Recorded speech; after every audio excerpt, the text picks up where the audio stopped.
Okay, we're now on video 4 when we're going through the analysis of the Dunbar Heritage Neighborhood Plan, a document that neighbors have spent 2 decades to work on that is about to destroy historical preservation and gentrify an African American community. I should not be spending my Saturday morning at 2:05 in the morning doing this, but I need to get this out of my system. So let's see here. Let's go to our Adobe Acrobat and open up and do a screen share. See, city staff, you can't wear me down. All you do is make me work harder, faster, smarter. Okay, so here we are. Focus on accessory dwelling units, and this now what's going to happen. I love the tiny homes. I've got a whole tiny home concept myself. The problem is that these individuals are often owned by out-of-towners and they become stealth. And we have instances of people wanting to expand those because they become a business. It's not a situation where it's owner occupied and someone wants to maybe have a retirement plan. These are instances of out of towners locating here, posing as local historical preservation, actually wanting to which results in gentrifying a neighborhood. The vacant narrow lots characterized prime opportunities to add single family homes. See, so what's going to happen here? We're going to start raising the property rates of people who live in like Dunbar, live in these little neighborhoods, or like my block. Now suddenly they're going to have a new house on their block and up goes the property taxes. There's no conversation. So it was really cute. And this is how you know when they talk about equity and race, the only reason why they're doing that is so that they can pump out an affordable housing plan. And the only thing that an affordable housing plan results in is gentrification of a neighborhood. Otherwise, they would give you standards to avoid those pitfalls, that those concerns that I'm raising, and they don't do it because it doesn't suit their city planner ideology, and it certainly will hurt their career because most of these city planners are going to end up working for a developer, as exemplified by all the city planners who have ejected themselves from City Hall and now work from developers. Exemplar case study is Shannon Mattingly. Promote construction of ADUs in which align with the neighborhood character study in Appendix B. So we're going to have to get to that, are subject to additional design review process. But see, that sounds great. But the problem is that city staff approve everything. So this is all smoke and mirrors as far as I'm concerned.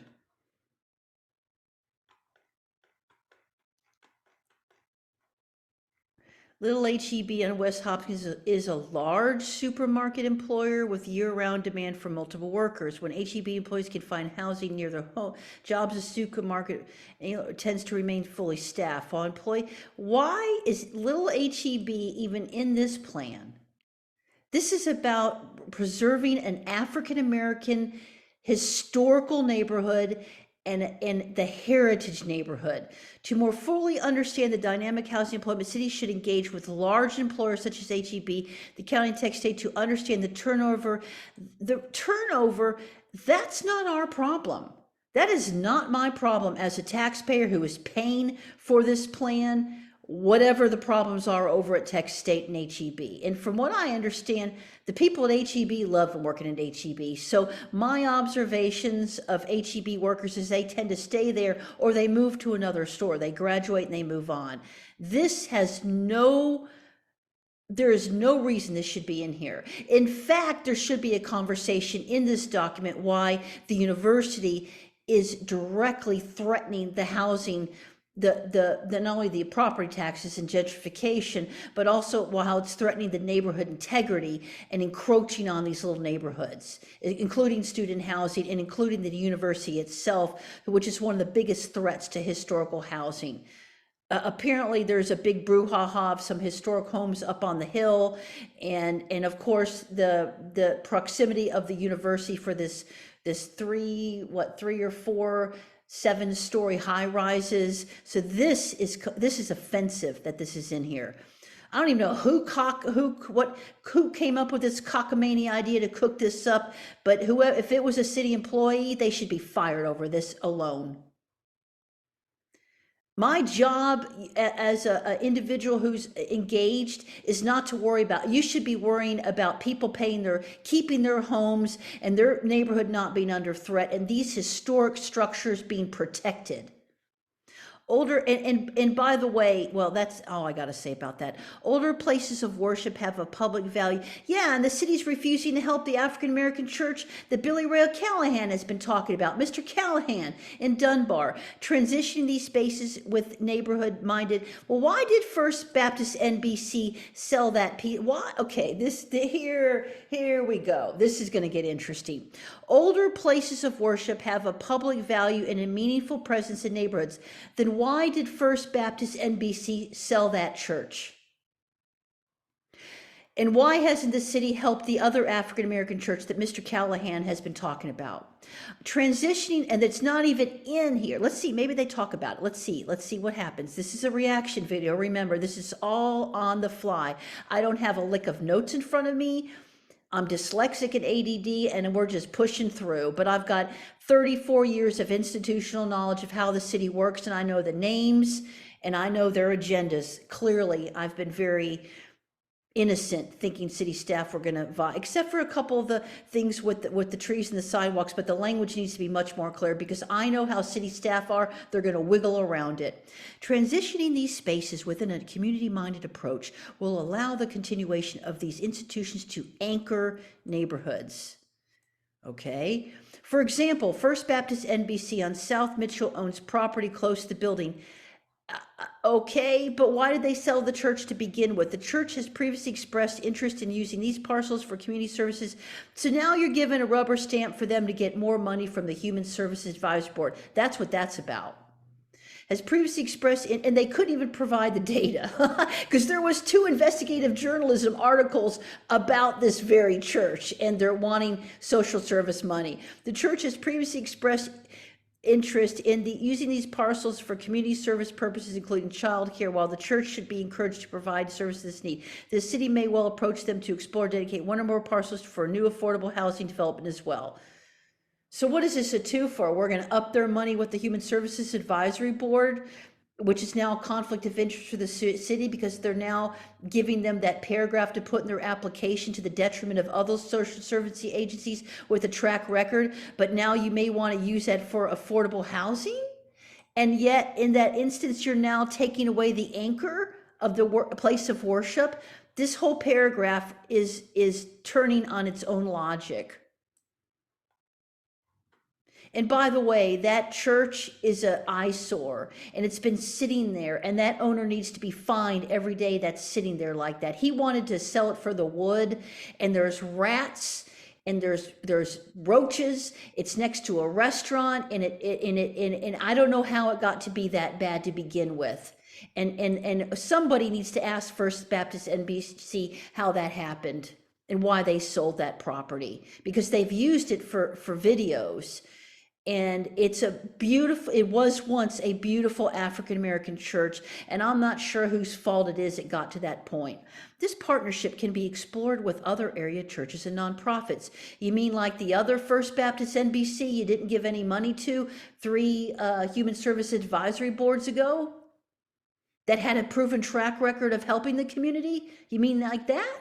For any institution that expressed interest in adding housing while institution, that's a red flag. Who are you talking about there? A developer, some sort of developer that works with a nonprofit, a cloak and dagger kind of situation that expresses interest to add housing while retaining ownership of their parcels of land. The city should recommend technical assistance. So now we're talking about growing the fat of the cow, the golden calf of the city, giving itself more money in some of these grant programs is exactly what that's about. Use partnerships which anchor institutions to promote new homes and meet the needs. See, none of the entire premise behind this document as it was explained to us some 20 years, because I've got the video footage from when Code SMTX went, and there were women who were in their 60s talking about this promise of this document was to preserve the historic structures and to preserve these African American structures.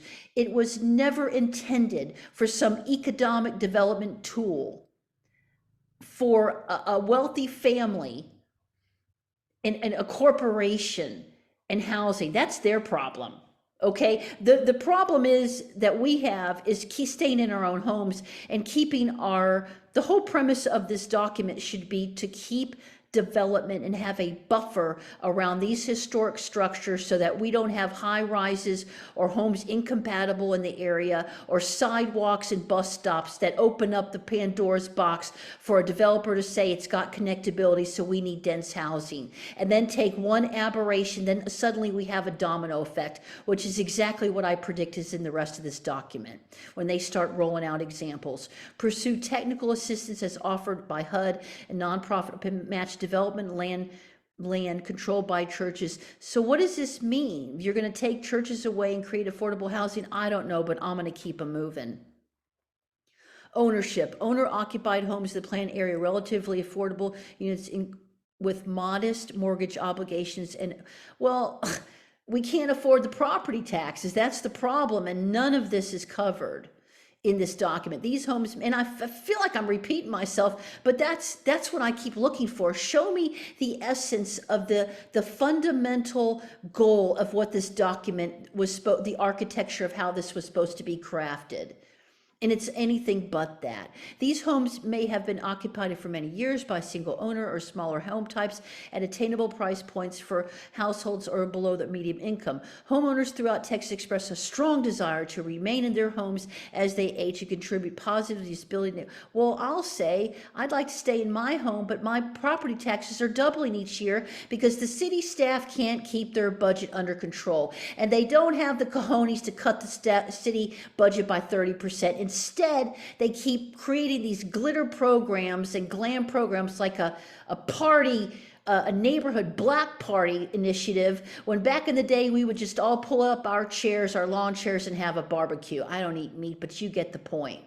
That was a boondoggle, and all it's created is disruption and disturbance in our neighborhoods. That, Greg Carr, you should have never done that.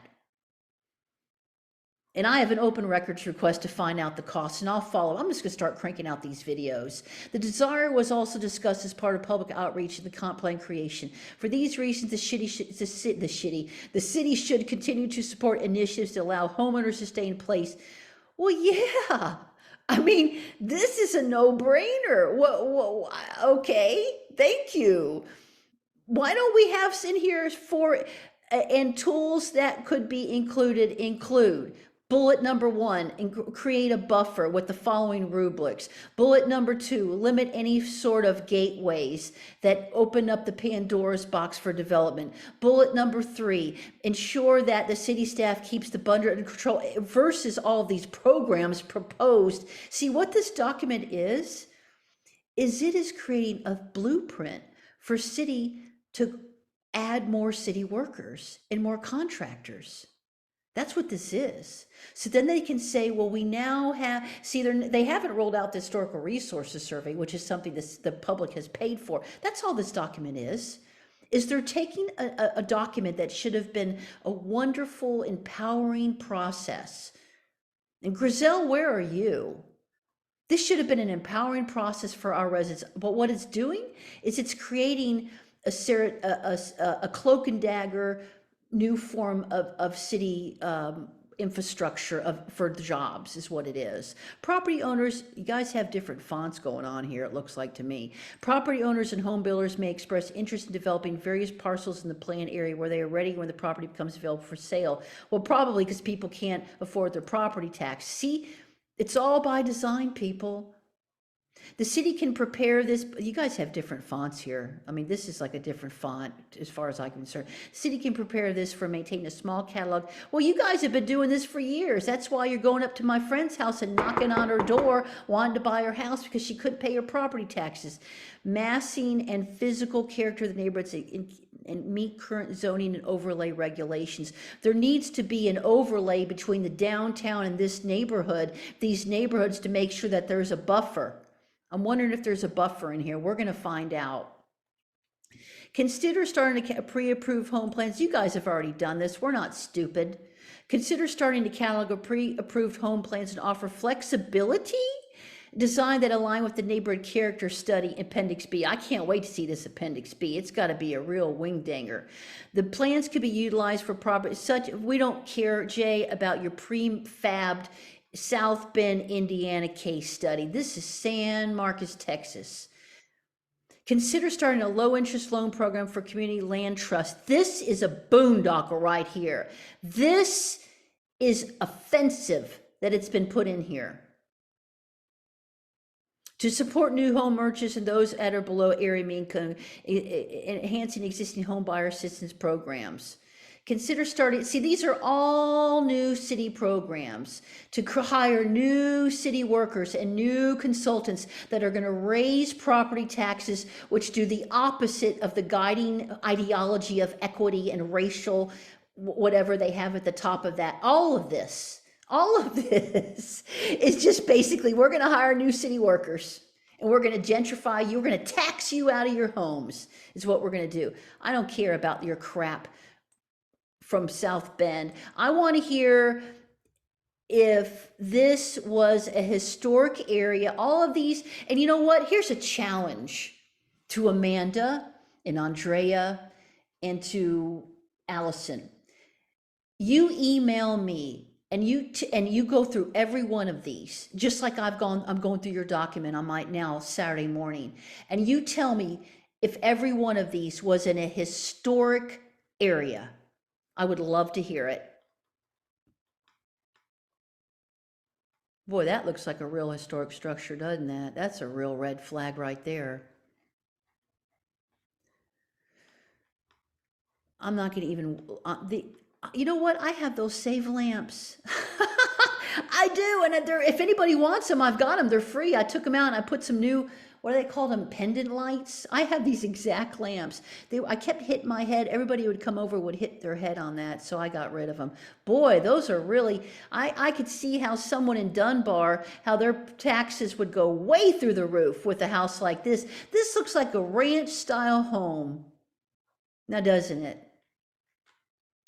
Do these look like something that should go next to Dunbar or on Belvin or on Scott Street? I mean, I don't understand how Amanda allowed these pictures to go into and Allison, you should know better. You're allegedly a historical preservation officer, right? I mean, I don't know how much training you have, but I would think you would be like, no, Jay, do not put this in the document. Our historical preservationists are going to flip out when they see that. They may like what is that, Shaker Cabinetry? My historical preservationist homies, you can correct me in the comments, but this is a joke right here. Building form and development. Oh, isn't that cute? We got our one little fence here. Okay. Yeah, and I wonder what the impact was in the surrounding area. Yeah, this was a great project. I'd like for you guys to test it for mold. In fact, they need to get a shaman or a priest in there to say a blessing around the building with that KKK with blood on it, that nasty energy. There needs to be some sort of blessing over this building because that's, I mean, I'm glad they have, we have some sort, I don't even, I'm going to move on. It was shocking to see it, and I'm glad that we have this building, and I'm glad that we have this history, but there needs to be some praying over it. Maybe they've done it, I don't know. But all these buildings need to be checked for mold. Neighborhood conservation districts. Oh, you mean like mine where you put a sidewalk over and it ended up creating more cement? You put 5 feet of cement over the hair's breadth on the Edward Aquifer transition zone. And then you mean the CIP project that you put over there on Bishop, that's over the Edwards Aquifer, and you have to come out every whatever year and check it? You mean like that? A neighborhood conservation is a zoning tool used to designate areas within a neighborhood with a distinctive physical character. You mean like historical homes? With similar historic districts, they are both form of preservation. Historic districts try to preserve historic integrity and materials from a particular time, often referred as a period of significance. Provide a means of conserving an area's distinctive character. Great. Can you hear my cat? She wants to come in and I'm not letting her in. Explore the use of preservation tools for a neighborhood conservation district to retain the district characteristics, including but limited to general style, scale, as well as 2000 a spatial analysis to draw a detailed boundary. Perfect. I want to know more about this. I want to know what the boundary is, and this is why this should have been implemented before the downtown plan. I want the people on the P&Z to cover this. And I want Jane, who's probably, I hope you're watching my videos, I want to know how big of a buffer we're going to get. Brilliant. And I hope I'm not misinterpreting that. And someone can correct me, but I'm trying to find some sort of, because city staff, you know this about me. I'm the first one to compliment you and praise you if you do a good job. But when I get tired of repeating myself over and over again, that's when I get nasty with my comments. And do you blame me? I want to ask city staff, how am I supposed to react if year after year my comments are ignored? I'm really thrilled that now we have some sort of documentation on how to handle a chemical spill, but I want to hear you guys saying we're not going to allow any development that would further make that problematic, like the access terminal, because all you're putting that stuff in there so you could say, oh, we've got a plan, which is really offensive if that's the only reason why you're doing it. It shows me what kind of people you are, that you're trying to create some sort of quote unquote proactive measures when the actual solution is to avoid access to begin with. Access, y'all, is the smart terminal, a heavy industrial park that's going to be rolling through, and it's actually going to make us well, I'm not going to even go into my theory on the problem with that, but I'll talk to people offline, and definitely Mr. Stapp and the police about my concerns with that. Explore creative design guidelines for neighborhood conservation. No, we don't need explore creating design guidelines. We have something. It's called the Historic Preservation Commission. And it's called our county historic organization. That's what it's called. That balance flexibility and compatibility of design. That means you want to create some new housing that, like the bank downtown, right? That used to be a historic building. And y'all said, that's kind of what y'all told me that was. And that looks nothing like a historic building. This public, you need to be aware of BF 1.2. And I don't believe a dang thing city staff say, because they're going to say it now, and they've made me promises. In fact, I asked them about that lot at the end of Dixon and Hunter. I asked them point blank who owns it. You know who owns it? The city. Abigail Gilfon, you lied to me. That's city property. How do I know? Because the city contacted everybody between Scott Street and Belvin about a road project on Hopkins, that they were going to put all the equipment over there, but on my block they didn't tell us. And so for 2 years we heard nothing but noise on the city-owned lot that Abigail did not tell me the city owned, neither did Sabas Avila, and they notified one side of Belvin, but they didn't know, and they got colored postcards. I found out by sending an email to city management team. And I think they avoided my block because they know I live on this block, and they knew I would take issue with them storing all their crap at the end of my block. See, city staff, you wonder why we get upset, because you guys pull shenanigans like that. Attract and retain desired development. I don't even know why this is in here. The entire goal of this document was to create a blueprint DNA to protect us from new development. Nowhere in this document should it have anything about attracting development. Replacement or addition structures anticipated over the next 2 decades. Why? Because you've taxed people over their homes? Because city staff can't cut the budget by 30%? I mean, I've filed hundreds of open records, y'all. You would be, I mean, I challenge either Amanda or Allison or Andrea or a city P&Z person to get the bottom drive out price of the comprehensive master plan and the downtown plan and this plan, and say it on live TV. San Marcos' existing code will govern such change to limit conflicting uses of building forms. However, the city can promote desirable characteristics which align with neighborhood character study. I can't wait to see this Appendix B. In fact, we ought to just go there right now. Let's see, available city programs, Appendix B. Here we are with Appendix B. So is that what you're talking about? Is that over there? See, look, this is on Gravel Street. So this house is abandoned. Somebody bought this house. You know why it's so high up? Because it floods. And right behind there is a gully that the water stands for months breeding mosquitoes. And the city told me years ago the Army Corps of Engineers would fix that. And that's why, and the city knows that that area floods. So maybe it's by design that the city refuses to fix that gully, or go, hey, Army Corps of Engineers, where's the problem with that area flooding? Because when we get a light rain, the water stands, it stands there. And then it spills into downtown, which means that Dunbar is going to get flooded out because they're going to get it from that gully behind this house, and they're going to get it from the high rises. So this is a super cute photo, especially knowing what's over here, and especially knowing that they had to build it up. And especially knowing that what this house is doing to all the property taxes of everybody else in this Hispanic neighborhood, which there's also African Americans living on the other side. Infill development, pros developments are one that largely recently plan. There are existing parcels on Mitchell closed for these vacant lots may be appropriate for diverse housing. So basically, you guys are now going to start running around town. You can't go around town and roll out the historical resources survey, but you're going to run around town to find some money so you can get your investors in and pop up more houses. You're not concerned about preserving. This whole document should be how to preserve historic structures and Dunbar. Not, we're going to be running around looking to put in more housing for people. That is not the concern of this document.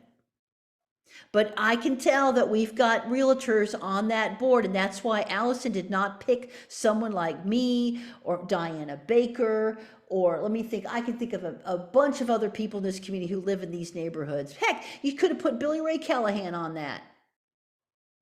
But you picked your homies. And Ryan Thomason, I'm going to be giving you a call because I want to know what you have to say about this document. African American churches are a valuable part of the Dunbar neighborhood's historic fabric. They are presidents. It is a congregation expressed interest in participating in project strategies to expand their service to the community. That information can be shared. Well, I don't get this. Well, what about the Anglo church, the right around the corner from me? I think what you guys are doing is preying on African American churches to get them to give you some property so you can flip it with a developer. I think that's what you're doing. All in the name of putting in words like valuable and congregation and historic fabric. Other locations of the plan, because I mean, let's face it, what have you done? You haven't done a dang thing with the African American church that's been sitting there since what? 5 years since the city had a big Facebook Live event? You guys can't even keep up with maintaining the sidewalks you build like mine. You're going to suddenly now, I mean, all you're doing is you're creating more city staff infrastructure, and you're just throwing in a bunch of stuff, and you're not focusing on what the purpose of this document is. Other locations of the plan may be considered infill, provide additional housing, commercial services. We don't need commercial services in these neighborhoods. Boy, this appendix must be where all the enchilada is, the cannoli. It's right in townhomes. We don't want this stuff. We told you that. And you've seen all the drama with this lawsuit of this woman who moved here and has an Airbnb and how she wants to continually expand it. And you're actually enabling it with this document. It's like Greg Carr and his party trailer. You're enabling unruly behavior by the programs that you create that allow city staff to have job security. And in the meantime, you're impacting the lives of the people who are paying for this document. Oh my goodness. Consider partners or neighbor to determine long-term goals. Could expansion of parish. Oh, of course, you're gonna do a carrot and stick approach with these churches to get them to buy into your plan. Why is the business community in this plan? Why? I am shocked at how little there is about historical preservation. I mean, you guys even surprised me. Like, whoa. So now we're going to start and see. I don't understand this because this should have been in the downtown plan, right? Isn't this the downtown here? Because if this is not, then this proves my point, is that this plan should have been passed before the downtown plan, or there should have been a whole section in this document. Maybe there is, we're only on page 64 of 202, of the interface between the two and the threat of the neighborhood in terms of the downtown. Business variety and diversity. Booked to 2 commercial nodes, downtown, east, Warner Road, Hunter Road. Yeah, because you guys built a big old road that just, okay, there is a small commercial hub at the intersection of West Hopkins, Bishop Street. Yeah, and who owns that? Several, and we all know that there is land that Carson owns down on what, Hunter Road? Is there a commercial at the intersection of West Hopkins and North Bishop? Okay, so that's over there around the corner for me where the manhunt started that ended up in my yard. Several commercial uses scattered throughout the plan. Each of these is considered a section recommendation because residents use them at the business operation. Yeah, but you guys built a sidewalk on the wrong side of the street. The sidewalk should have been on the side where people take a right to get there. And so what they do is they walk in front of my house and then they have to walk in the middle of the street to get to that side. And these are just crappy, let's go buy a candy bar and some beer and cigarettes kind of stores. They're not like, the arrangement and location of commercial use in the plan is an asset to the neighborhood because it preserves the residential character. Really, I've had 2 manhunts on my block as a result of the businesses that go up there. And the traffic, all the drug dealing that happens in front of that. I mean, they're not even, you guys, they roll up with the music so loud. And then they do a drug deal and it's like, golly, can you use some discretion? Like even a grandma could see the drug deal going down. You don't have to be a young blood well, I'm not a young blood anymore, y'all, but I have, I mean, come on now. As documented throughout the public outreach process, which is a complete fictitious smoke and mirrors, lipstick on a pig, there remains demand among the neighbors for additional businesses. Yeah, and you know what? This is the people who put the little sticky notes who want the art. That's what that is. Especially though, so they want, well, yeah, I wouldn't mind an ice cream shop around the corner, but I don't, in an independent movie theater? Really? So the people, you mean to tell me that the people who filled out the sticky notes live in these neighborhoods and want a movie theater in their neighborhood? Really? They took issue with the parties going on. So now you mean to tell, oh, so is this an opening up the Pandora's box for the little, what's that called? The Wonder World Cave? Is that what this is? Did you guys have a little conversation with them? Is that what this is all about? So that we could have traffic flooding into our neighborhoods on a blind hill where you don't have a sidewalk that connects Bishop down to Hopkins? Okay, and services such as yoga studio, I don't know, some of the Christians may take issue with that one, and doctors' offices. So now we want increased traffic in our neighborhood? Whatever, people. Identify the nodes where new businesses get, no, we don't want that. We don't want, see, this is all, now that you've put it in the plan, you're going to say, we've identified it and that's what we're going to do. Because here's how the logic goes. People made a comment who probably don't live in the neighborhood, because anybody living in the neighborhood does not want a movie theater in their neighborhood. People want this. We added this. And now you get this. That's how these things work. That's how I ended up with the sidewalk. A couple of people made a comment who were developers, and then they just apply it wherever they want. They don't use rubrics. If there was a rubric and a but for, or with the exception of, maybe Jane could come up with some amendments. Ensure safe, convenient, non-car access to the neighborhood commercial areas, evaluating pedestrian transit, bike routes, infrastructure. This is a head shop. Okay, refrain and enforce city zoning regulations, new commercial use, majority residents should be discouraged. But I was gonna say, good job, ladies. Oh, but could be considered if market demand exists. So once your developer homies start taking over, you're gonna get a couple of your real estate homies to make the desired business demand, and you're gonna do it. This is not even, this is in the downtown. So your examples are a head shop and a donut shop downtown. Because if this is your operational definition of the heritage area, then then the heritage plan should have been rolled out. This is what you think is compatible in a historical area? Okay, so now we're going to talk more about starting pop-up business program. I don't even know. You know what? I'm going to stop at business too. We're going to get down to the meat and potatoes here. Implementation. Well, we were close enough. So here, let's go. Adopt a citywide preservation plan to provide guidance on historic preservation policy. Well, we've already got one. It's called the Historical Resources Plan, the Historical Preservation Commission, and now you're undercutting our authority. And we've got a county one as well that you can use as a consultants.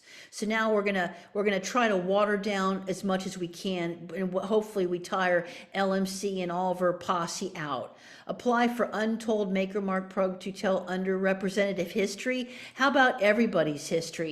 Because at this point, everybody's history is underrepresented, and you guys have let the underrepresented history, First Baptist NBC, rot. Driver, Cosm, of course, because we want to create more city staff positions and hire more consultants that maybe our city workers can go work for. Potential, see, I don't see anything.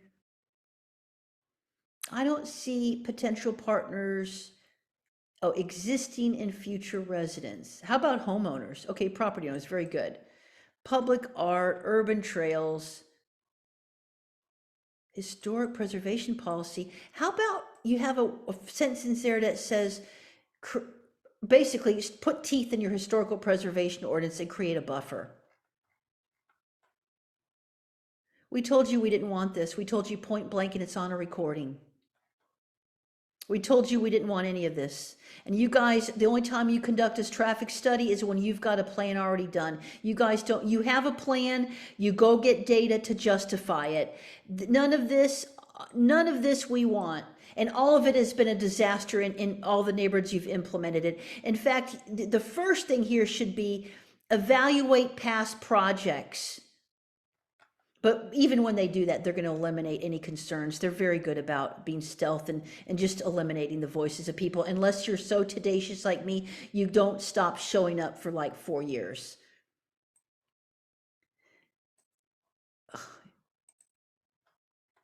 Bulb outs. There we go. I'm surprised a roundabout isn't in there, such as painted sidewalks or bulb outs.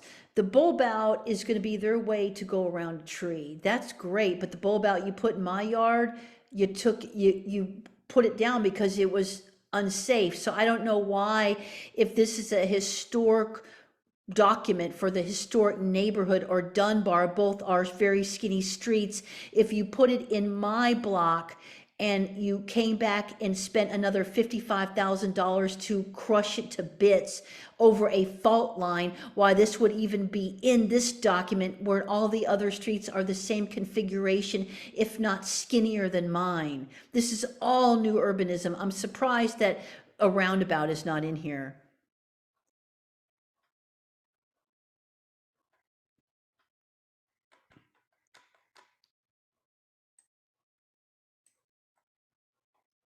All this is connectability.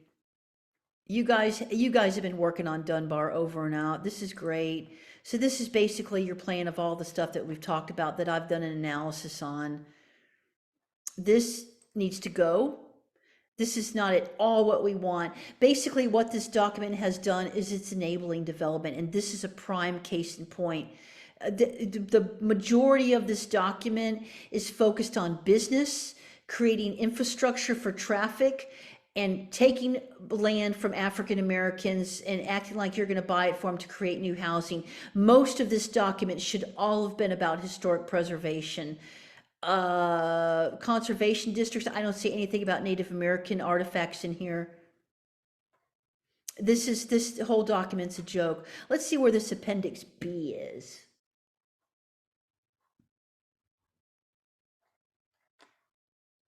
Oh my goodness, this is all just a bunch of, let's create another added level of bureaucracy so we can expand the city budget.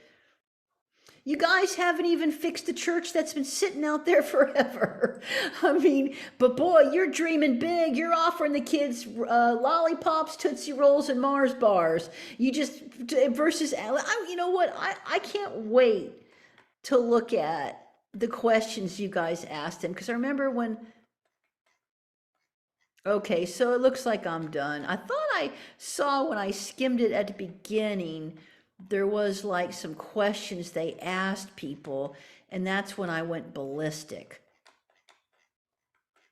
Let's see here. Oh, this is all just history fluff. FEMA, do you have Atlas 15 in here? Probably not. And we all know it floods.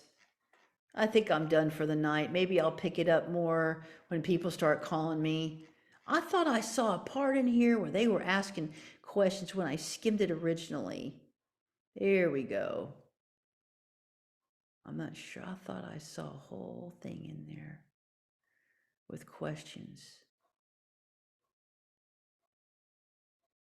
I guess not. I thought, here we are. Steering committee. Of course, they didn't put the people who would hold them accountable. They put their homies in there because they had an end game. Oh man, I just love it. We had 422 comments of developer interns and wealthy people who aren't I mean, I don't know who you got in there, some business real estate agents. Like, you certainly didn't have the comments from me and the steering committee in there. And if you did, we had to browbeat it into you, or you had to put it in there. And then you watered it down. Oh wow, they went on a walk. Oh, isn't that cute? Oh, why don't you upload the stickies and put the name of the people and their address like a public hearing? See, that's my issue, is this stuff has more bearing than all the people who showed up to fight Lindsay Hills or all the people who've got involved in some of these more recent developments. So now we're going to talk about, see, they didn't ask him about gentrification. This is all feel good. And this is my whole point of why I get pissed off, is because and where is historic preservation on here? Where does it say? See, I see affordable housing, archetypal types, but I want to see the part about, see, the, what components contribute or enhance. See, okay, so wow. So the whole, by virtue of the question, he should have asked, and there was probably one historical preservation there in the bunch. Of course, we have lack of street lighting, but well, why don't you blow it up so we can see it with their names on there? There was a cow pasture near, yeah, this is all feel good fluff. And was that Mark Gleason? Who is that? So we got the same old, same old. There's Lisa, who's on the steering committee. There's the city planner. Lisa again, Andrea. So it looks like they got others, just their same crew of people. Some interns probably. I mean, this is a joke. That's why I didn't show up. Plus, I don't go in person. This document is very disappointing. Okay, well, maybe I'll go through and I'll look at it some more, but right now it's 2:48 in the morning, and I think I'd like to have my weekend. I've spent the better part of 2 decades to get this document. They weren't going to even have the document until our little mini revolt during the master plan, and then I've continually put in my comments, and it's just very abundantly clear to me that this is going to be a tool used for developers and people to have accessory dwelling units and Airbnbs that are going to gentrify, or they're going to be allowed to expand. And all versus me, see, part of my logic was, I love my community, but if I invest time now, I can maybe have a life and not have to show up for future public hearings. But all this does is it's just proved to me that city staff have an agenda. They have a consultant who is out of touch. He's got an ideological agenda, as exemplified by his refusing to put a religion as a protected class until I made a huge issue out of it. And now we see in the world events why all religions need to be protected. And, they're pro-developer. So anyway, you guys have a great weekend. Thank you, Andrea, Allison, and Amanda, and Jay, for wasting my Friday night. I know you're still making the big bucks.